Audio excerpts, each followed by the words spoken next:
Hi friends, ఈరోజు mill మేకర్తో నేను meal maker ఆలు కలిపి ఒక మిల్ మేకర్ నగెట్స్ చూపిస్తున్నాను.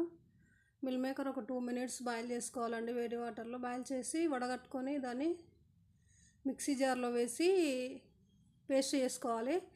ఒక 2 మీడియం సైజ్ ఆలు బాయిల్ చేసి పెట్టాను నేను, అది చూపించలేదండి మీకు. ఆయిల్ బాయిల్ చేసి పెట్టి అది ఆలు కూడా స్మాష్ చేసి పెట్టుకోవాలి. ఆలు స్మాష్ చేసి పెట్టాలి. ఇది మిల్ మేకర్ కూడా ఒక మిక్సీ జార్లో వేసి పేస్ట్ చేయాలి. దీన్ని రెండు కలిపి మనం ఇప్పుడు నగెట్స్ చేసుకోవాలండి. అందులోకి 1 స్పూన్ ధనియాల పౌడరు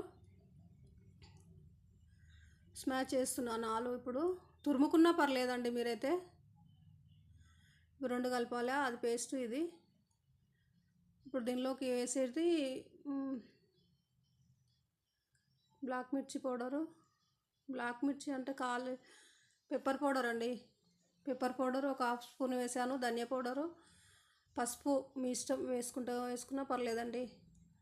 ఆమ్చూర్ పౌడర్ వేసాను నేను కొంచెం. లెమన్ పిండుకున్నా పర్లేదు, ఆమ్చూర్ పౌడర్ అయినా పర్లేదు. చాట్ మసాలా వేసుకోవాలి, నా దగ్గర లేదండి, వేయలేదు. కొంచెం కారం పొడి వేసాను. ఒక 1/2 స్పూను సాల్ట్ వేసానండి. మొత్తం కలిపి కొత్తిమీర కరివేపాకు వేసి మొత్తం కలిపి ఇప్పుడు నగెట్స్ చేసుకోవాలండి. అది కలిపేటప్పుడు మనం బియ్యం పిండి 1/2 కప్పు, కార్న్ఫ్లోర్ 1/2 కప్పు కలిపి ముద్దలాగా చేసుకోవాలండి, చపాతి పిండిలాగా. చూడండి అలా చేసి పెట్టుకోవాలి. చేసి పెట్టి మనం ఇప్పుడు మనం పిల్లలకు ఒక 2 స్పూన్ల కార్న్ఫ్లోర్ తీసుకొని వాటర్ వేసి ఉండలు లేకుండా కలిపి పెట్టుకోవాలి. అలాగే మనకు బ్రెడ్ పౌడర్ కావాలండి. ఒక 2 బ్రెడ్లు 3 బ్రెడ్లు అట్లా ఆరబెట్టి మిక్సీ జార్లో వేసి మిక్సీ చేస్తే పౌడర్ వచ్చేస్తుంది అది. ఇప్పుడు వీటిని మనం ముద్దలాగా కలిపి పెట్టుకున్నాం కదా, ఆలు మిల్ మేకర్ పేస్ట్ కలిపి, అవి మీ పిల్లలకి ఎలా షేప్స్ ఇష్టమో అలా షేప్స్ లాగా చేసి ఇవ్వండి. ఆ కార్న్ఫ్లోర్ మనం వాటర్లో వేసి కలిపెట్టాం కదా, అందులో డిప్ చేసి ఆ బ్రెడ్ పౌడర్లో వేసి ఒక 10 minutes, ఒక 1/2 hour ఫ్రిడ్జ్లో పెట్టి తీసి ఆయిల్లో డీప్ ఫ్రై చేసుకోవాలండి. నేనైతే 3 types చేశాను.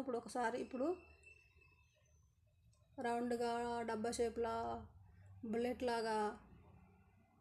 ఇప్పుడు డీప్ ఫ్రై చేయాలంటే ఆయిల్లో వేసి డీప్ ఫ్రై చేసేటప్పుడు కొంచెం జాగ్రత్త అండి. ఎమ్మడే తిప్పొద్దు దాన్ని. వేసి ఒక 1 minute ఆగి స్పోక్తో తిప్పుతున్నాను నేను. కొంచెం స్లోగా తిప్పండి. వెంటనే స్పీడ్గా తిప్పేస్తే అవి చినిగిపోతాయండి. కొంచెం స్లోగా స్టవ్ మాత్రం సిమ్లో పెట్టొద్దు, హైలో పెట్టొద్దు అండి, మీడియంలో పెట్టండి. మీడియంలో పెట్టి కాలవండి. కొంచెం స్లోగా కాలుతాయండి, తొందరగా కాలవు. తొందరగా మనం స్టవ్ని మాత్రం హైలో పెట్టి కాల్చినా మాడిపోతాయి, మీద మాడిపోతే లోపల ఉడకవండి. దీన్ని మాత్రం పిల్లలు చాలా ఇష్టంగా తింటారు. ఈవినింగ్ రాగానే వాళ్ళకైతే ఏదో ఒక స్నాక్స్ అయితే కావాలి కదా. తల్లులకు లేచింది మొదలు అన్నీ ఇదే ఉరుకులాటనే ఉంటుంది కదండి, మార్నింగ్ నుంచి ఈవినింగ్ వరకు. వాళ్ళు చేసి పెట్టినాక వాళ్ళు హ్యాపీగా తింటేనే మనం హ్యాపీ కదండి.